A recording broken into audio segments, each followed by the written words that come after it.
penso que podemos começar. Queria desde já dizer bom dia a todos, agradecer a vossa presença, a todos os alveses e, sem ser os alveses, as pessoas que vêm de fora conhecer a nossa cidade.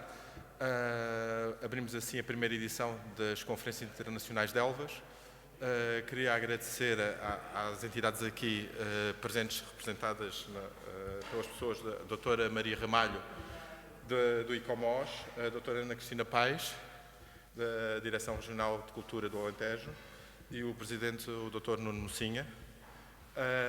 Queria ainda agradecer, penso que todos vós repararam que tinham uns desenhos em cima das vossas cadeiras, agradecer à geógrafa Elizabeth Fiel, porque resolveu ofertar-nos o seu trabalho, e um agradecimento especial ao mentor deste projeto, líder, mentor deste projeto dentro da AIAR, o arquiteto Carlos Correia Dias, que tem estado sempre na organização permanente, e é ele que tem estado, é o responsável deste projeto dentro da AIAR.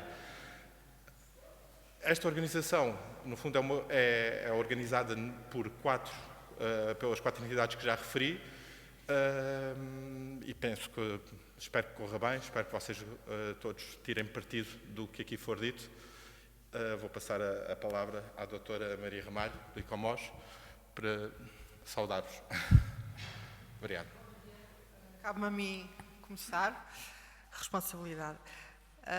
Em nome do ICOMOS, eu queria agradecer imenso este convite e estar aqui presente, passado poucos meses de ter estado cá numa visita excepcional com o Sr. Presidente, e que tive a oportunidade de ver com um enorme espanto o trabalho que tinha sido aqui feito. Realmente, e não estou a exagerar, fiquei mesmo muito tocada, muito comovida, porque finalmente vi uma intervenção com a qual eu me identificava completamente.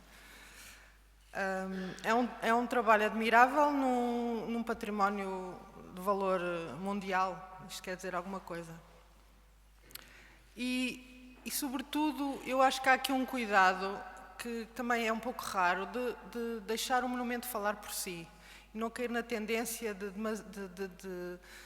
introduzir demasiados discursos interpretativos. Acho que há esta tendência de querer explicar tudo às pessoas, como se as pessoas também não tivessem essa capacidade de sentir, de estar perante as coisas e sentirem sempre que ver uma explicação sobre elas. Também evitou-se aqui, o que eu acho que muitas vezes é pouco saudável, de trazer um grande nome, uma grande equipa de arquitetura, etc., que marque com a sua linguagem contemporânea. Tem todo o direito, mas eu acho que muitas vezes cai no excesso. Portanto, o edifício vale por si, não é preciso realmente acrescentar muito mais. Agora estava a ver curiosamente também o tipo de placas explicativas também discretas, vêem-se, que é importante, mas também colocadas de uma forma discreta. Tudo isto me agrada profundamente. Bom, e está feito então o mais importante. Estamos aqui neste espaço restaurado, conservado, e agora eu julgo e atrevia-me talvez a lançar aqui algumas reflexões sobre aquilo que, do nosso ponto de vista, se poderia acrescentar como mais-valia uma coisa que já tem um valor, não é? O que é difícil, tão excepcional. O que eu acho à partida é que não há que ter receio, ou seja, isto é tão extraordinário que às vezes nós nos sentimos um pouco receosos. E agora como é que vamos fazer, partir daqui, para criar deste sítio um caso de atratividade e de inserir isto nas dinâmicas que devem ser sempre a três escalas: à escala do território, à escala da cidade e depois à escala do próprio monumento. Estes planos estratégicos acho que devem, em primeiro lugar, assegurar, portanto, aqueles valores que o ICOMOS e que a Unesco sempre apontam, que é os valores da integridade e da autenticidade, devem-se basear em estudos profundos, não se deve abandonar o estudo deste edifício, deste imóvel. Há imensas histórias aqui para contar, portanto, aprofundar os estudos e, com base nesses estudos, passar então para a divulgação e para, portanto, toda uma linguagem mais acessível ao público em geral. E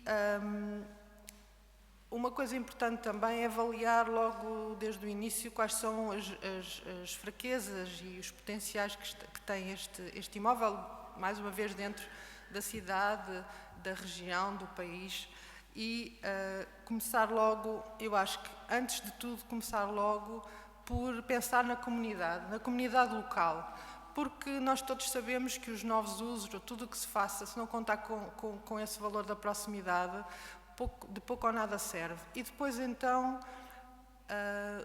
como conclusão, digamos assim, de todo esse envolvimento, então sim, a questão do turismo deve aparecer.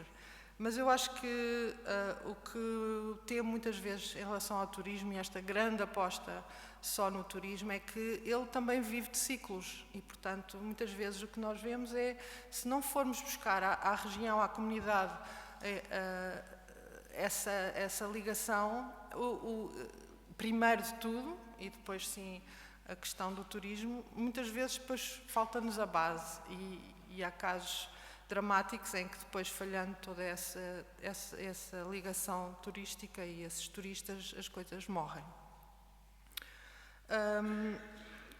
A questão também da afetação, logicamente, dos recursos humanos, não é? E financeiros, e neste momento a cultura, o património sofrem muito com esta questão, e acho que, em primeiro lugar, é preciso que os cidadãos se realmente movimentem para que haja um maior reforço de verbas e de recursos humanos para estas situações ligadas ao património. Uma estratégia que deve ser sempre vista a curto, médio e longo prazo e, sinceramente, acho que não temos que inventar a roda. E eu acho que há alguns casos exemplares que eu acho que podiam servir de inspiração aqui em Portugal e que eu já iria apontar alguns, mas que, à partida, o que me parece neste espaço é que se tem que criar uma tal proximidade que haja realmente o garantir daquilo que às vezes não é o que é mais caro, que é a manutenção do dia-a-dia. Nós sabemos que um espaço ocupado, abrir a janela, limpar a caleira, etc., é o essencial para que os edifícios se mantenham por longos anos. Portanto, é garantir a partir estas rotinas, esta manutenção do dia-a-dia, exatamente para evitar que depois seja necessário um investimento muito grande. Já foi feito aqui um investimento muito grande, portanto, evitar que se tenha que fazer nos próximos anos outros investimentos. Depois, esta proximidade com a comunidade é pensar de que forma é que poderemos, por exemplo, trazer para aqui serviços que tenham alguma relação com o património, com o ambiente, apostar localmente, apostar na criatividade, na diversidade de funções. Quando pensamos num edifício destes com todas estas valias, podemos pensar em várias funções, em várias atividades, na criatividade e na proximidade. Acho que são uns vetores principais.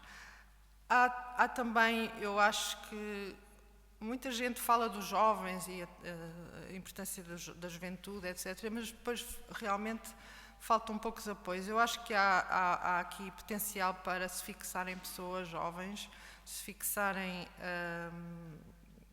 as tais chamadas indústrias criativas, se fixarem até serviços daqui da própria Câmara, de maneira a que se crie aqui uma pequena comunidade, como se fosse aqui uma aldeia, digamos assim, de pessoas que amam o espaço e que o usam e que devolvem também depois à comunidade de uma forma atrativa e interessante.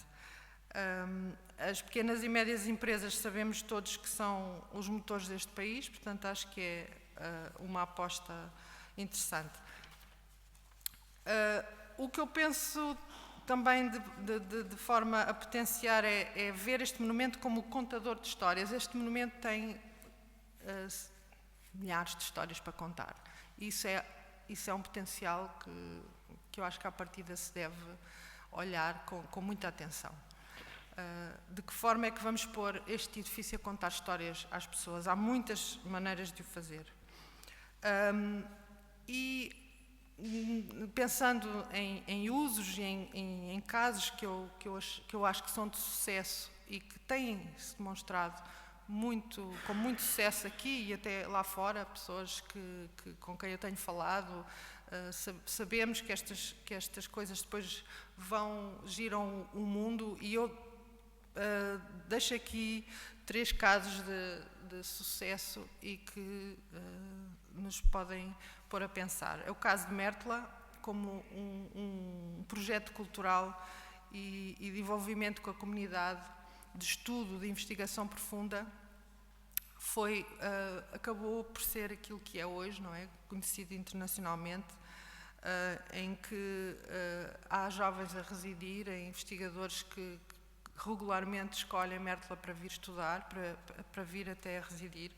Portanto, acho que Mértola é um caso de grande sucesso. Depois tem outro, completamente a outra escala, mas que também tem sido muito, muito apontado como um caso de sucesso, e por que não procurar alguma inspiração, já não tanto na questão cultural, mas na questão mais comercial, mais de negócios, que é o LX Factory, que vocês se calhar conhecem, em Lisboa, onde se fixaram uma série de empresas, de restaurantes, a uma escala muito dinâmica e muito criativa também.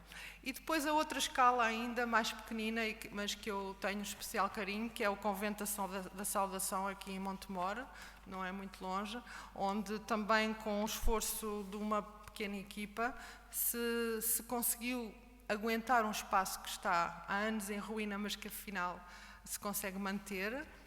Se eles não estivessem lá, se o espaço-tempo não estivesse lá, aquilo já estava completamente arruinado. Portanto, eles conseguem manter, conseguem fazer residências artísticas, trazer pessoas de todo o mundo e ter sempre projeção e sempre dinamismo. Ou seja, no meio destas ideias e destas reflexões, certeza que há aqui muita coisa para pensar em termos do futuro deste imóvel, que eu acho que o mais importante já está feito. Obrigada.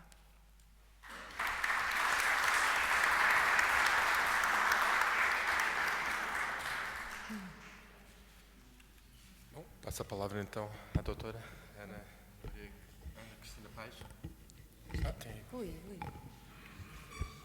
Muito bom dia a todos. Eu venho neste momento apenas felicitar-nos no fundo a todos pela organização, essencialmente a AIAR, a Câmara Municipal de Elvas. Nós somos um parceiro, enfim, somos apoiantes, na verdade. Chamar-nos organizadores é talvez excessivo, mas de facto a Direção Regional de Cultura está muito satisfeita de se associar a este projeto, de se ter associado e de ter também potenciado. Eu venho só dar as boas-vindas em nome da nossa diretora regional, a doutora Ana Paula Amendoeira, que infelizmente não pode estar aqui presente nesta sessão de abertura, mas que vai com certeza tentar e vai estar aqui na sessão de encerramento, porque tem um particular apreço por este projeto, que foi um projeto que acompanhámos na Direção Regional desde o início. Temos muito interesse no que se passa aqui em Elvas, temos experiências de trabalho e parcerias com a Câmara e com a própria AIAR já de alguma data, e esperamos sinceramente que isto seja um processo para continuar, ao qual a Direção Regional estará sempre associada do ponto de vista técnico, do ponto de vista do apoio, do ponto de vista do encaminhamento e do enquadramento que for possível dar a todas estas questões. Como vos digo, é só mesmo cumprimentá-los e esperar que a doutora Ana Paula, hoje, ao fim do dia, vai ter com certeza coisas bastante mais interessantes para vos comunicar. Bem-vindos, bom dia e um bom dia de trabalho para todos.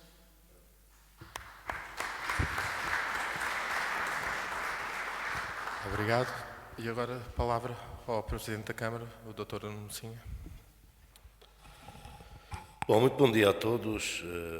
Cumprimentar em primeiro lugar a Sra. Presidente do ICOMOS Portugal, também a representante da Sra. Diretora Regional da Cultura e, obviamente, o Sr. Presidente da AIAR, que, no fundo, é a entidade responsável por colocar na prática estas conferências internacionais.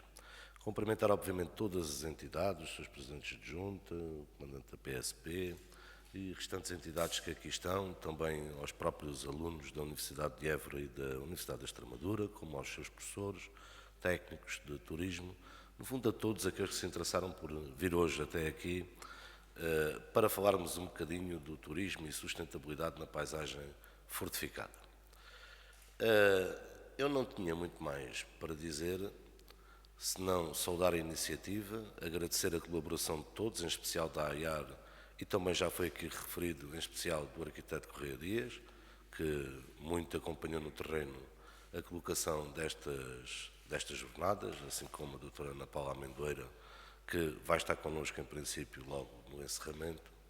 Mas depois de ouvir a intervenção da Sra. Presidente do ICOMOS Portugal, não vou ficar só pela saudação de boas-vindas e pela mera cordialidade de vos acolher neste magnífico espaço.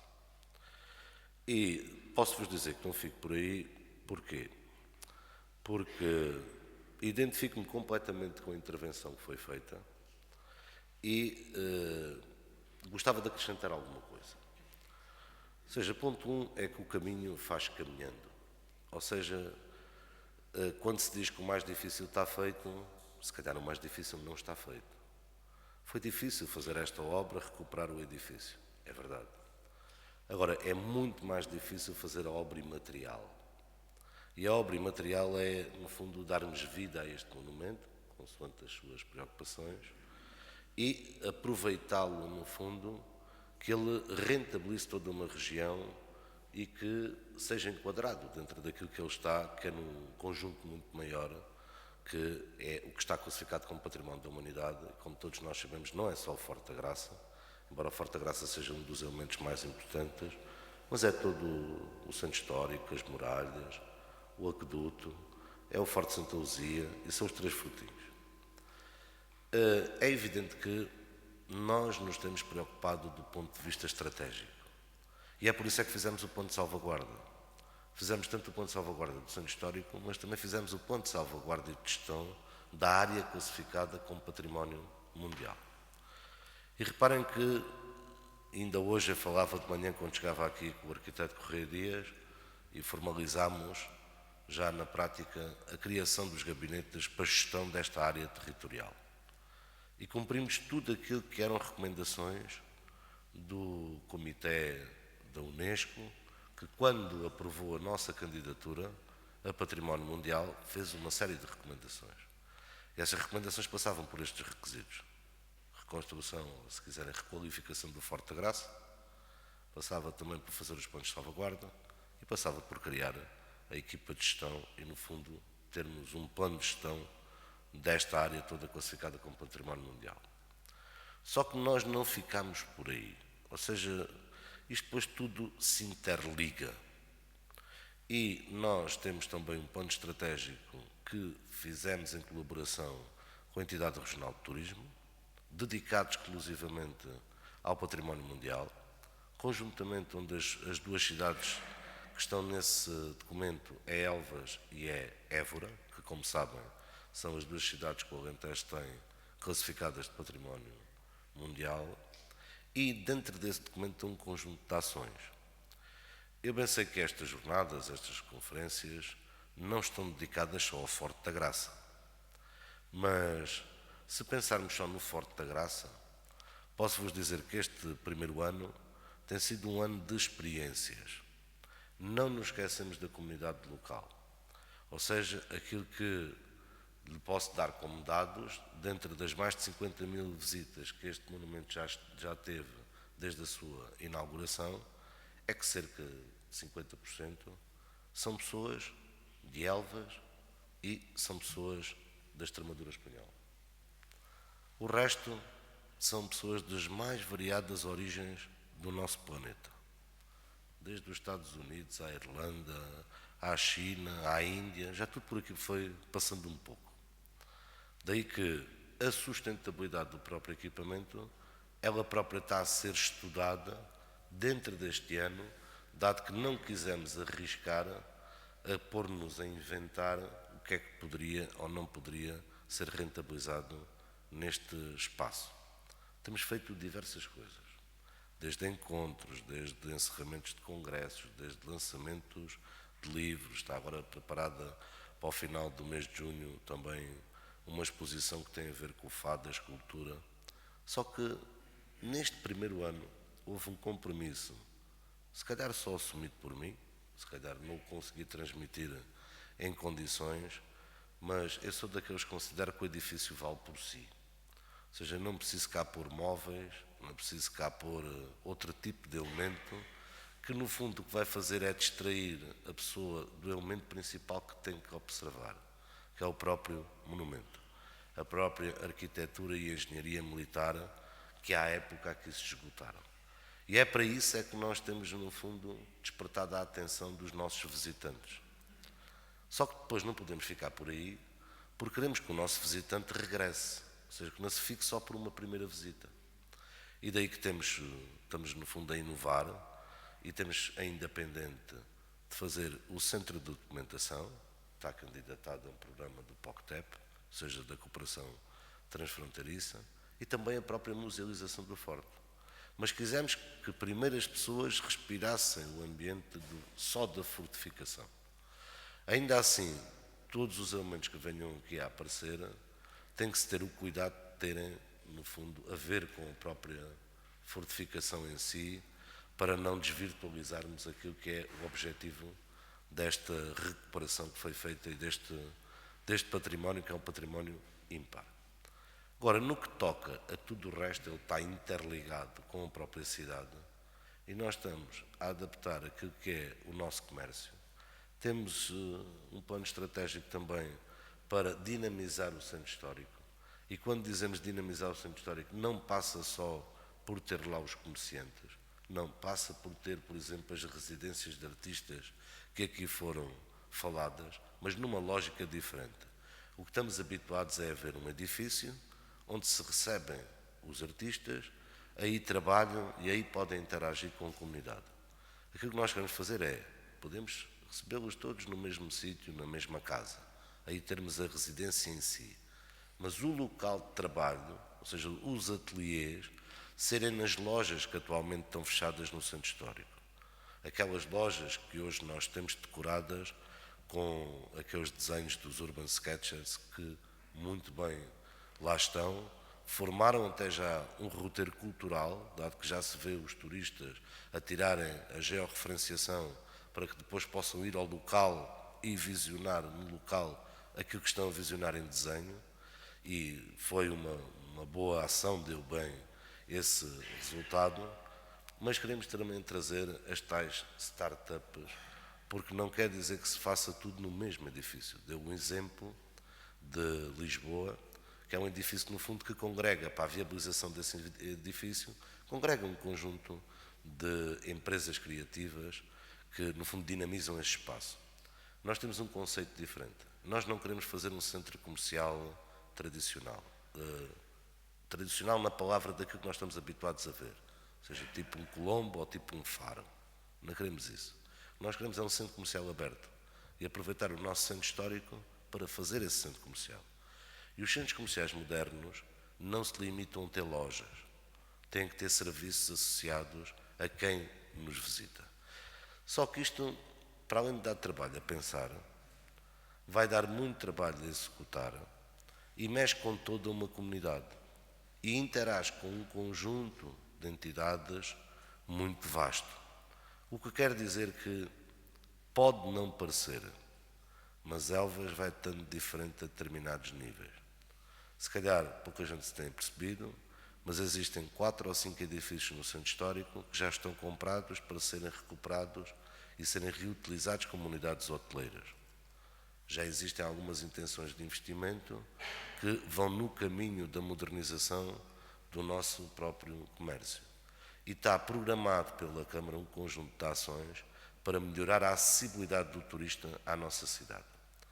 E eu aqui tenho que vos dizer que não é fácil, quando nós introduzimos num plano, derrubar um edifício no centro histórico.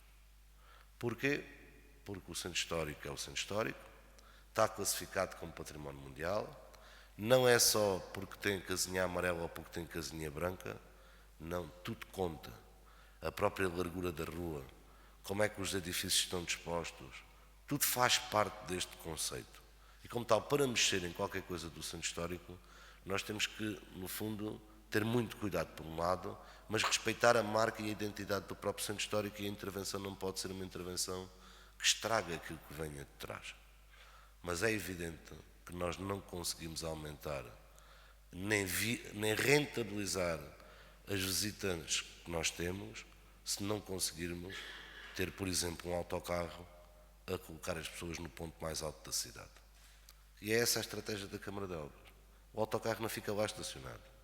Não, as pessoas ficam lá, têm um posto de atendimento ao turista que já está o projeto aprovado e depois são acompanhadas, em vez de virem sozinhas, nós vamos lhe pôr à disposição guias para que eles possam, no fundo, ser guiados pelos vários roteiros que a própria cidade tem, mas ao mesmo tempo Elvas tem dado bons exemplos a outros sítios património mundial.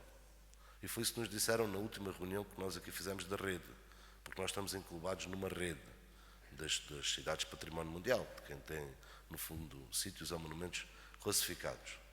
E eu pensei aquilo que me foram dizendo. Ou seja, nós temos boas práticas também para replicar noutros locais, tal qual como outros locais têm boas práticas para replicar. E reparem, aquilo que eu disse há pouco, que nós cumprimos todas as recomendações que foram feitas pela Unesco, isto é quase caso único. Porque normalmente aquilo que acontece é, enquanto os sítios não são classificados, as entidades fazem tudo e mais alguma coisa para que o sítio seja classificado. Mas depois de estar classificado, o normal é nós ouvirmos dizer: epá, mas era para fazer isto agora na fase, estes estão atrasados, aquilo até está em risco de perder a classificação porque deixaram fazer não sei o quê. E nós não estamos nesse patamar. E digo isto com orgulho, não digo isto com outro tipo, não digo isto com vaidade, digo isto com orgulho, que é para as pessoas também que aqui estão e que são de Elvas se sintam também orgulhosas disso. Ou seja, que nós também sabemos fazer. Ou seja, não é só às vezes aquela coisa que nos cai, e nós aqui, não aqui no Forte, mas em Elvas, temos alguns profetas da desgraça que gostam sempre de realçar aquilo que vai acontecendo de mal. Nós temos coisas boas. Eu estou farto de dizer que se não formos nós elvenses a acreditar naquilo que é nosso e nas coisas que fazemos, acho que não vem ninguém a dizer-nos o que é que nós fazemos ou não fazemos de bem ou de mal. Nós temos consciência daquilo que podemos ou não podemos efetivamente fazer e temos que acreditar no nosso potencial. Agradeço mais uma vez a presença da doutora Maria Ramalho, da doutora Ana Cristina Paes, do Miguel, do arquiteto Correia Dias, mais uma vez realçar a importância da organização e dizer que vocês aproveitem este espaço desta conferência para perguntar, para lançar ideias, para debater ideias mesmo. E atrevo-me quase a dizer que não tenham medo de fazer uma pergunta que vos pareça que seja a pergunta mais idiota que podem fazer. Lancem essa pergunta. Lancem o debate. Não tenham medo. Aqui ninguém sabe mais do que ninguém. Existem efetivamente especialistas, existem historiadores. Eu não sei a história como aqui o Dr. Rui Josuíno sabe. Obviamente que não. Como tal, não me podem pedir que eu utilize os termos todos técnicos que ele utiliza. Mas também tenho cabeça para pensar e também tenho dúvidas. O repto que vos deixo é que vocês utilizem este espaço não para perder o dia, mas que rentabilizem o vosso dia. Utilizem-no para tirar as vossas dúvidas. E também para lançar novas ideias e para lançar projetos e nos ajudarem a fazer uma gestão do património melhor. E se pudermos até no fim criarmos um conjunto de boas práticas que possam ser replicadas e chegarmos a um consenso que isso até pode ser dado como exemplo para outros lados, porque não fazer uma declaração final em termos daquilo que nós achamos que deve ser a gestão cultural, patrimonial de um espaço, em termos até de turismo, mas de forma sustentável. Ou seja, porque o turismo às vezes, nós não nos interessa um turismo em massa. Se este monumento tiver um turismo em massa, ele vai se degradando muito. Reparem aquilo que a doutora há pouco disse. O simples facto de abrir uma janela por aí fora ele ter vida, conserva-o.